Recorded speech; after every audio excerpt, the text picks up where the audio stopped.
चलिए ठीक है, एजुकेशनल लाइव क्लास में आप सब किसी का स्वागत है। आप लोग देख रहे हैं जैसे कि पीछे लगा हुआ है कि आज हम लोग करेंगे इंटरमीडिएट का जो मॉडल सेट इंटरनेट वाला जारी किया गया है कि इस टाइप से क्वेश्चन होगा और इसका अभ्यास करेंगे कि कैसा ये प्रश्न होगा। इस चीजों को देखेंगे। ये हिंदी का है जो आपको पता है कि 2025 में जो एग्जाम होने वाला है। और ये जो आप लोगों का है 100 ऑब्जेक्टिव होगा जिसमें 50 आपको बनाना होगा। और इसमें जो हिंदी का ये सेट है और आपका सब्जेक्ट कोड जो होगा इसमें 306 या अब फर्स्ट सेकेंड सिटिंग के साइंस आर्ट्स और कॉमर्स के अलग अलग होता है। मतलब साइंस और कॉमर्स का एक होता है, आर्ट्स का अलग होता है। तो 3 घंटा 15 मिनट अब मिलेगा, 15 मिनट आपको पढ़ने के लिए। ये सब बातें हैं, आप लोग पढ़ सकते हैं। पहला क्वेश्चन है जिसमें 50 बनाना है। हम लोग देखते हैं पहला क्वेश्चन। आप लोग दिख पा रहे होंगे, आप लोग को दिख रहा होगा। पहला क्वेश्चन कह रहा है दिल छोटा करना मुहावरा का अर्थ क्या होता है? हतोत्साहित होना, संतप्त होना, या प्रसन्न होना, या कृपान होना। तो देखो, दिल छोटा करने का मतलब होता है, क्या होता है कि आपको यहाँ पे दिल छोटा करने का अर्थ नहीं होता है। लोग दिल छोटा करता है, यानी छोटा कब होता है दिल? आप कोई भी चीजों से क्या होते हैं, संतुष्ट नहीं होते हैं, है ना? तो आपका दिल क्या हो जाता है, छोटा हो जाता है। तो यानी इसमें तो प्रश्न होगा क्या होगा, प्रसन्न होगा नहीं, कृपण होगा नहीं। और हतोत्साहित मतलब होता है उदास होना। क्या होता है? उदास होना, इसका मतलब होता है। और यहाँ पे है क्या, संतृप्त होना, है ना? तो सही आंसर इसका क्या हो जाएगा?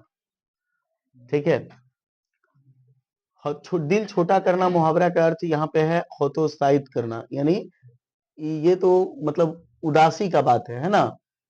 और यहाँ तो इसका अकॉर्डिंग यही आंसर सही होना चाहिए। ठीक है, एक का बी होना चाहिए। आंखों का तारा होना, ये तो आप सब कुछ जानते हैं, हमेशा कहते हैं।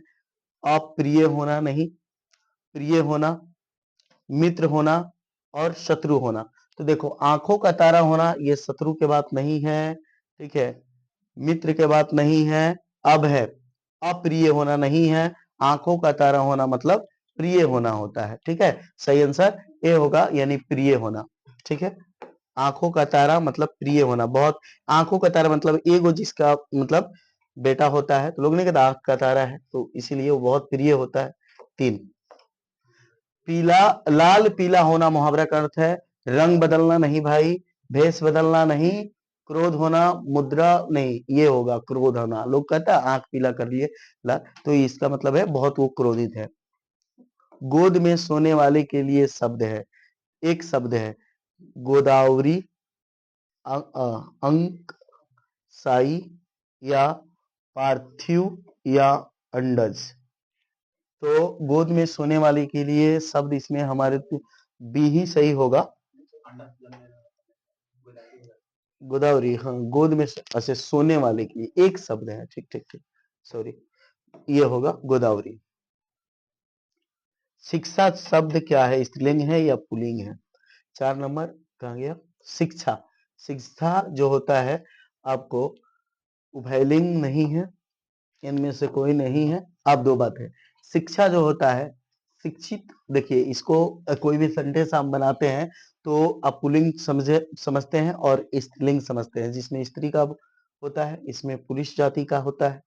तो शिक्षा, शिक्षा क्या है? तो शिक्षा जहां तक मैं देख पा रहा हूं कि इसमें शिक्षा, शिक्षा लोग कहता है हमें शिक्षित होना है, शिक्षित होनी है, ऐसा तो नहीं होता है, शिक्षित होना है। तो जहां तक मेरा ऑप्शन है कि ये पुल्लिंग की ओर जाएगा। कहाँ जाएगा? पुल्लिंग की ओर जाएगा, पुल्लिंग शब्द की ओर जाएगा। 5, सभा शब्द है। सभा मतलब समूह जिसमें सभी लोग बैठे होते हैं। तो इसमें कौन सा शब्द होगा? सभा शब्द कौन होगा? तो सभा, यानी इसमें पुल्लिंग है, उभयलिंग है, इनमें से कोई नहीं, स्त्रीलिंग, इसका भी क्या हो जाएगा? पुल्लिंग हो जाएगा सभा शब्द। परीक्षा शब्द है। परीक्षा क्या है? परीक्षा स्त्रीलिंग है, पुल्लिंग है, उभयलिंग है, या इनमें से कोई नहीं? बताइए। इस टाइप के क्वेश्चन आपसे बहुत ज्यादा क्वेश्चन मिलेगा देखने के लिए। तो इसमें स्त्रीलिंग परीक्षाएं, ऐसे परीक्षी कुछ नहीं होता है, उभयलिंग तो है नहीं, ये नहीं होगा तो जो बच गया वही आंसर हो जाएगा, इसमें कुछ नहीं करना। और देखिए घी शब्द है। तो घी जो होता है ये होता है आपको यहाँ पे, ठीक है ना, कितना का है? घी शब्द, घी उभयलिंग बहुत इससे पूछा है, इनमें से कोई नहीं। और स्त्रीलिंग, घी स्त्रीलिंग में नहीं जा सकता है, तो इसका सही आंसर पुल्लिंग ही हो जाएगा। वचन के कितने भेद होते हैं? वचन आप लोग पढ़े होंगे। वचन, वचन इंग्लिश में इसको क्या बोलते हैं? वॉइस नहीं, दूसरा कुछ होता है वचन। यानी इसका कितना होता है? दो होता है। सी होगा वचन, एक वचन, बहुवचन। ठीक है, संस्कृत होता तो उसमें एक मतलब एक, उसके बाद दो, और उत्तम जो होता है मैंने बहुवचन, तो तीन हो जाता। लेकिन ये हिंदी है तो इसमें दो ही होगा, दो होगा। अब अग्नि का पर्वाची शब्द, आग का पर्वाची शब्द क्या होता है?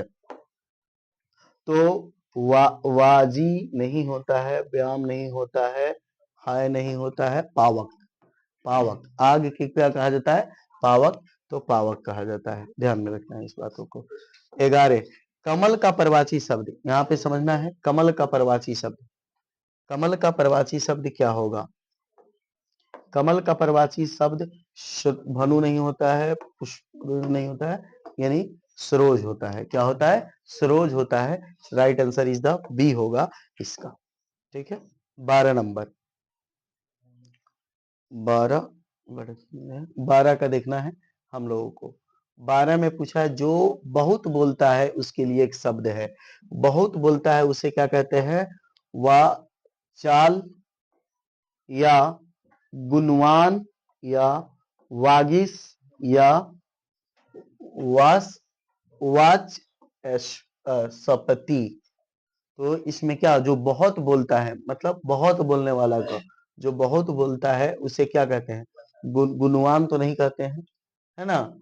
उसके बाद वागिस तो कुछ होता ये नहीं हो सकता है। अब क्या है? वाचास्पति और वाचाल। तो सही आंसर हमको जहां तक लग रहा है वाचाल और वास्पति ये नहीं हो सकता है। तो जो बच गया वही आंसर हो जाएगा। तो ये हो जाएगा इसका शायद आंसर। देखिए, जो पुरुष अभिनय करे करे के लिए एक शब्द है।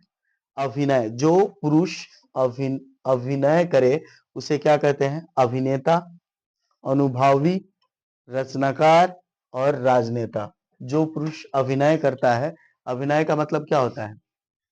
जो मतलब भूमिका निभाता है कोई भी चीजों में, है ना, अग्रणी पंक्ति में रहता है, तो उसे अभिनय कहा जाता है। तो अभिनेता देखिए, या राजनेता, या रचनाकार। तो देखिए, रचनाकार तो नहीं होगा, अनुभवी नहीं होगा। अब दो ऑप्शन बचता है, देखिए ए और सी। ए में है राजनेता, राजनेता भी समाज में आगे की भूमिका निभाता है। और अभिनेता, अभिनेता समझते हैं, यानी जो हीरो होता है वह भी कभी भी, है ना, तो वो भी ये चीज को करता है। तो इसमें जहां तक मेरा अंदाज जा रहा है ए ऑप्शन शायद होना चाहिए थी। अभिनय, राजनेता जो नेता होता है, और अभिनय, अभिनय अभिनेता को कहा जाता है, अभिनेता को कहा जाएगा। ठीक है, इसका 13 का सी हो जाएगा, अभिनेता। 14, जल में रहने रहने वाली सेना के लिए एक शब्द है। अग्नि सेना नहीं, हवाई सेना नहीं, अग्नि तो ये आग हो जाएगा, ये हवा हो जाएगा। और भूसेना जो जमीन पर रहता है, ये नौसेना सही आंसर होगा। नौसेना जो होती है आपको क्या होगी? सही आंसर होगा। कह रहा है तीव्र बुद्धि वाले के लिए एक शब्द है। तीव्र बुद्धि, यानी तीव्र बुद्धि का मतलब सबसे ज्यादा, उसे क्या कहते हैं? आज्ञाकारी नहीं, विश्व वस्त, या कुशलगार बुद्धि, या सहृदय। क्या कहते हैं इसमें? इसमें सही आंसर होगा कुशागर बुद्धि। ये कुछ नहीं होता है, ये नहीं होगा। ठीक है, कमल नयनन समास कौन है? ये तो आप लोग सब कोई जानते हैं, बहुत आसान क्वेश्चन है। आगे बढ़ा के बता रहे हैं कि पूरा दिखेगा आपको। ये समास है कमल नयनम, है ना, कमल और नयनम। तो किसका बात हो रहा है? कमल और नयन, है ना। तो इसमें कमल नयनम में कौन बहुब्री नहीं है, तो इसमें कौन हो जाएगा? कमल और नयनम, नयनम, कमल और नयन, कमल और नयन। तत्पुरुष है, तत्पुरुष नहीं होगा। दिगु नहीं होगा, क्यों? क्योंकि संख्या का बात होता है तत्पुरुष में वो ऐसा होता है, क का की कारक रूप आता है, तो ये दोनों नहीं होगा। अब ये बचा है और डिब्बी बता है, तो कमल है नैनम, तो ये रंग रूप गुण महान ये सब जो चीज बताता है तो उसको कहा जाता है करम धार, जो रंग रूप और उसकी गुण को बताया, तो ये नैन कमल उसके बारे में बता रहा है। इसीलिए आजीवन शब्द समास से आ छोटा है और जीवन बड़ा है, तो ऐसे शब्दों के लिए आप कह सकते हैं कौन? अभिभाव समास। कौन समास हो सकता है? अभिभाव। ये दोनों नहीं होगा, क्रमधार नहीं होगा, ये नहीं होगा। तो सही आंसर क्या हो जाएगा आजीवन में? ये ऑप्शन हो जाएगा 17 तक। 18 नंबर प्रश्न है, कौन है?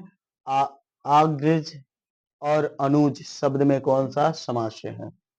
अनु, देखिए ये दोनों बदला हुआ है और माइनस का मतलब चिन्ह है, तो ऐसे में हम कह सकते हैं कि ये बी नंबर ऑप्शन है, यानी क्रमधार नहीं होगा, तत्पुरुष नहीं होगा, बहुब्री नहीं होगा, यही आंसर सही होगा, यानी बी सही आंसर इसका होगा 18 का। नवरत्न, नवरत्न शब्द में कौन समास है? नवरत्न, तो जहां भी संख्या की बात होती है, नवरत्नों की बात होती है, तो उसमें हम कहा जाते हैं संख्या वाला में, तो संख्या बहुब्री नहीं होती है, तत्पुरुष नहीं होता है, क्रमधार नहीं होता है, नवरत्न है ना, तो दिग्गु में जा सकते हैं इसको। अगला है जो है क्या है? आयुष्मान का प्रवाची शब्द क्या होगा? देखो प्रवाची शब्द से पूछा है अच्छा खासा क्वेश्चन। आयुष्मान का प्रवाची शब्द क्या होगा?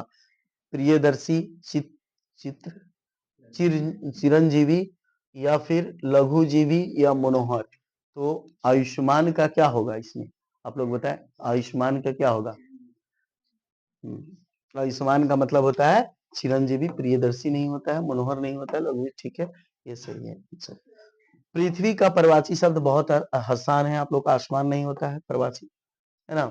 मिट्टी, पताल, भूमि, तो आप सब कोई जानते हैं कि इसका क्या हो जाएगा, यानी बी नंबर ऑप्शन हो जाएगा, भूमि, पताल और मिट्टी, आसमान नहीं होगा, तो सही आंसर क्या होगा? बी होगा इसका। चलिए अगला प्रश्न है, अगला प्रश्न क्या है? संधि के कितने प्रकार होते हैं? तो संधि आप लोग पढ़े हैं कि संधि का 3 प्रकार, स्वर संधि और उसके बाद विसर्ग संधि और दीर्घ संधि, ये जो होता है ये 3 प्रकार का होता है संधि। संधि से क्वेश्चन भी आता है ना। उसके बाद दिगंबर शब्द में का संधि विच्छेद करें, तो देखिए ये ग है तो क में बदल जाता है और अंबर हो जाएगा, दिक जोड़ अंबर। कहाँ है? देखिए दिग नहीं है, दिगो ब नहीं है, ये अपने आप ऑप्शन सीख के बता रहा है कि यही आंसर सही हो जाएगा इसका, दिक जोड़ अंबर बराबर दिगंबर। ये बहुत महत्वपूर्ण है ना। हिंदी का आपका क्वेश्चन है, 22 नंबर प्रश्न है। 23 यशोधरा शब्द का संधि विच्छेद, इसी टाइप के बिहार बोर्ड ने क्वेश्चन पूछेगा और इसमें से भी क्वेश्चन 1-2 रह सकता है, same as it is. Yashodha का संधि विच्छेद क्या होगा? यशोधा, तो देखो दोनों का संधि विच्छेद का मतलब होता है दोनों शब्दों का कुछ ना कुछ मतलब लिख ले, कुछ ना कुछ अर्थ हो, तब जाकर उसका होता है, तो यशोधा, तो ये नहीं होगा। अब यश दा नहीं होगा, ये यसादा नहीं होगा। अब बचता है मेरे पास यस प्लस दा, या ये हो जाएगा, इसमें हलंत है यशो, अच्छा इसमें हलंत है, सो है ना, हाँ ठीक है, हलंत में ये जो बदलता है ये हलंत में बदल जाएगा, तो इसका सही आंसर हो जाएगा, ठीक है। यहाँ पर हलंत में, क्योंकि यहाँ पे शो है ना, इसीलिए वो बदलता है हलंत में, ठीक है, तो यहाँ पे हो जाएगा। तपोबल शब्द का संधि विच्छेद क्या होगा? तपोबल, तपो प्लस बल, तप जोड़ बल, या तपो जड़ बल, या तप जोड़ बल, या तपा तपा जोड़ बल। तपा जोड़ बल तो नहीं हो सकता है, ठीक है। अच्छा, तपो, तपो जोड़ बल, ये ये भी नहीं सुटेबल बैठ रहा है। तपो जड़ बल, तप जोड़ बल, तो ये तो होगा ही नहीं, जो बच गया वो आंसर एक आप हो जाएगा, क्योंकि ये दोनों ऊपर वाला जो है हलंत में प्लस बल। वार्तालाप का संधि विच्छेद क्या होगा? इसको ऊपर करते हैं, देखिए वार्तालाप का संधि विच्छेद क्या होगा? तो वार्तालाप का संधि विच्छेद हमारा होगा वर्ता प्लस अलाप, ये है, या वर्तालाप, ये नहीं होगा, लाप, वर्तो नहीं, वर्ता लाप वार्तालाप ही होता है, अलाप, वार्तालाप होता है, ये नहीं होगा, वार्तालाप है ना, वार्ता प्लस आलाप होता है, वार्तालाप। महेश शब्द का संधि विच्छेद क्या होगा? तो आप जानते हैं महेश का होगा महाजोड़ इस, डी नंबर में है, ये ऑप्शन नहीं होगा, ये तो बचपन में ही बोले, महाजोड़ इस बराबर महेश, महेश ये सही ऑप्शन आपका 27 का डी होगा। इसको बढ़िया से देखिए क्योंकि ये आपका सेम एज इट इज, इससे क्वेश्चन एक दो प्रश्न सेम उठाकर यही ऑप्शन जिस तरह है उसी तरह से रख देगा एकदम। इसका और सेटअप का अगर क्वेश्चन देख के आप बढ़िया से जाते हैं, इसका प्लस सेटअप का, तो यकीन मानिए कि 5-6 गो नंबर तो हम कम ही कर रहे हैं आपको, यानी 10 नंबर तो आप तो इसमें से मार दीजिएगा अगर ये क्वेश्चन और सेटअप वाला अगर दोनों देख के जाते हैं तो 10 नंबर आपका रखा हुआ है, इससे ज्यादा आएगा, इससे कम नहीं आएगा, इस बात को ध्यान में रखें। कठोर शब्द का विलोम क्या होता है? कठोर, कोई चीज बहुत कड़ा है तो उसका नर्म ही होगा, सख्त होगा, तो इसका विलोम क्या होगा? तो कोमल, कोमल हो जाएगा, कोमल, कुसुल, कली नहीं होगा, कोमल नहीं। लोग कोई कहता है बहुत कठोर है, तो किसी का बहुत कोमल मतलब मन होता है, लोग कहते हैं ना बहुत ये कठोर आदमी है, तो कोई कहता है ये बहुत कोमल आदमी है, मतलब बहुत, है ना, ऐसे बातों को सुनते होंगे। क्या है? सस्तुति शब्द का विलोम क्या होता है? स्तुति वही बोला जाता है, स्तुति। स्तुति शब्द का विलोम क्या होगा बताइए? द्वेष होगा, प्रशंसा होगा, घृणा होगा या निंदा होगा? द्वेष सही इसका आंसर होगा, द्वेष मिस होता है ना, उससे मतलब चिढ़ना। 29 का ए आंसर होगा। कनिष्ठ, कनिष्ठ, कनिष्ठ शब्द का विलोम क्या होगा? लघु नहीं, छोटा नहीं, लंबा नहीं, जेठ होता है इसका। कनिष्ठ शब्द का अर्थ होता है ज्येष्ठ।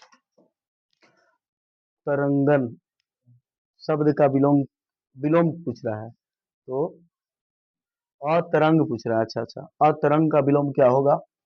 बहिरंग, अपेक्षा, अल्प या अनुग्रह? तो जहां तक मेरा अंदाज जा रहा है इसमें क्या होना चाहिए आंसर? अल्प तो नहीं होगा, अपेक्षा नहीं होगा, और यहाँ दो ऑप्शन है, ये और ये, तो बहिरंग और अनुग्रह। तो ज्यादा ऑप्शन कौन हो सकता है इसमें बताइए आप लोग? बहिरंग, क्योंकि ये रंग मिल रहा है, ठीक है, उसका उल्टा यही होगा, बहिरंग। ठीक है, आगे बढ़ते हैं। 31, 32, तिमिर शब्द का विलोम क्या होता है? इसका अर्थ क्या होता है? तिमिर शब्द का विलोम क्या होगा? तो इसका तिमिर शब्द का स्नेह नहीं होगा, प्रकाश होता है, इसका प्रकाश होता है, तिमिर का मतलब प्रकाश होता है ना, अंधेरा नहीं होता है, यानी प्रकाश होता है इसका, हाँ, प्रकाश। कृष्णा शब्द का विलोम क्या होगा? कला, लाल, पीला, तो इसका काला। कृष्ण शब्द का विलोम क्या होगा बताइए? कृष्ण शब्द का विलोम, कृष्ण का मतलब सांवला, तो उसका अर्थ क्या होगा बताइए? शुक्ल। पीला नहीं होगा, लाल नहीं होगा, काला नहीं होगा, शुक्ल सही आंसर होगा इसका, सही है। विज्ञान शब्द का में कौन उपस्वर्ग? देखिए उपस्वर्ग प्रत्यय से आने लगा क्वेश्चन। 34 नंबर, विज्ञान शब्द का उपस्वर्ग कौन है? देखिए विज्ञान शब्द में उपस्वर्ग कौन है यहाँ पे समझना है। विज्ञान, तो बी जोड़ ज्ञान होता है, बी जोड़ ज्ञान, बी माने विशेष, जोड़ माने ज्ञान, तो बी जोड़ ज्ञान का मतलब होता है विज्ञान। तो सही आंसर बी होगा, क्योंकि उपस्वर्ग पूछा है, प्रत्यय पूछता तो दूसरा होता। पुरातन शब्द में उपस्वर्ग क्या है? तो पूरा प्लस तन, तन का मतलब होता है, तो पूरा इसका सही आंसर हो जाएगा, पूरा प्लस तन, पुरातन। ठीक है, तो चलिए आगे बढ़ते हैं, हम लोग पहुंचते हैं 36 नंबर प्रश्न पर। यादि काल, कौन? यादि काल शब्द में उपस्वर्ग कौन होगा? यादि काल में उपस्वर्ग पूछा है, तो आदि प्लस काल दोनों का मतलब हो जाता है उपस्वर्ग। वो होता है जब दोनों को तोला जाए तो दोनों का कुछ ना कुछ अर्थ लिख ले, वह होता है आपका क्या चीज? उपस्वर्ग। तो यादि प्लस काल, तो सही आंसर यादि यही हो जाएगा। ममेरा शब्द में प्रत्यय क्या है? ममेरा, एरा शब्द आ रहा है, देखिए इसको करा जाता है, पढ़ा जाता है उस क्वेश्चन को, ममेरा, ममेरा, एरा आ रहा है ना, तो एरा इसका सही आंसर हो जाएगा, एरा सही आंसर हो जाएगा। ठीक है, इस बात को याद रखना है। पढ़ाई शब्द का प्रत्यय क्या होगा? देखिए उपस्वर्ग और प्रत्यय से पूछ रहा है, अच्छा खासा संख्या में प्रत्यय, उपस्वर्ग और समास, और आपको क्या चीज से पूछेगा क्वेश्चन, तो आपको मुहावरा से, और उसके बाद लिंग से भी अभी तो क्वेश्चन मिला हम लोगों को। पढ़ाई शब्द में प्रत्यय क्या होगा? पढ़ाई, आई मिला, क्या मिला? पढ़ाई, आई। दिखावट शब्द का प्रत्यय कौन हो? दिखावट, प्रत्यय पूछा, आवट, दिखावट, आवट, आवट, सही आंसर डी होगा, दिखावट। ठीक है, अगला प्रश्न है, शास्त्र शब्द के विशेषण क्या होगा? शास्त्र, विशेषक नहीं, मुझे रुकिए, इसका यहाँ पे शास्त्रिक नहीं होगा, शास्त्रीय नहीं होगा, शास्त्रीय नहीं होगा, शास्त्रीय है ना। इसका सही आंसर यही होना चाहिए, ये नहीं होना चाहिए। ठीक है, इसका रंग शब्द का विशेषण क्या होगा? रंगीन, रंग, रंगून नहीं होगा, रंगबाज नहीं होगा, रंगरेज नहीं होगा, तो क्या होगा? रंगीन होगा। रंग का विशेषण क्या होगा? रंगीन। वेद शब्द का विशेषण क्या होगा? तो वैदिक, अवेद, अवेद तो नहीं होगा। अब क्या कह रहा है? वैदिक, वादी, वेद का वैदिक होता है, वेदान, ये नहीं होगा, सही आंसर ए ही होगा, इसका वैदिक, है ना। आचार्य शब्द में कौन सा संज्ञा है? आचार्य, देखिए संज्ञा से आप क्वेश्चन आ रहा, आचार्य, तो इसमें किस जाति का बोध होता है? देखिए आचार्य मतलब ये जो प्रिंसिपल, ऐसे जो टीचर होते हैं लोग, आचार्य, चाहे ब्राह्मण, जो बड़े विख्यात होते हैं लोग, जानकार होते हैं लोग, जो साहित्य का, उन लोगों को कहा जाता है ना। तो ये कौन सा संज्ञा होगा? गुणवाचक, समूहवाचक, और व्यक्तिवाचक, और जातिवाचक। तो देखिए यहाँ पे समूहवाचक तो नहीं, किसी समूह का बात नहीं हो रहा है यहाँ पे। अच्छा, गुणवाचक, गुणवाचक तो नहीं होगा यहाँ पे। अब बात आता है व्यक्तिवाचक, किसी खास व्यक्ति, आचार्य बहुत लोगों के नाम के नाम होता तब ये फलना आचार्य चाहे वो, तो आप कह सकते थे कि ये कौन है? व्यक्तिवाचक है। लेकिन यहाँ पे जाति का, आचार्य का मतलब उस जाति के लोगों का बोध होगा, जो सारे लोग आचार्य होते हैं, जितना लोग पढ़े लिखे होते हैं, विद्वान होते हैं साहित्य का, वे सभी लोगों को आचार्य कहा जाता है। चतुराई शब्द का संज्ञा कौन है? देखिए चतुराई शब्द में संज्ञा जो है चतुराई, देखिए ये कैसे आप समझ रहे हैं कि हम चतुर हैं, मतलब तेज हैं, तो ये हमारे भावनाओं से समझते हैं आप, कि ये कैसे समझते हैं कि ये बुरा आदमी है, चाहे गुड, ये कैसे समझते हैं?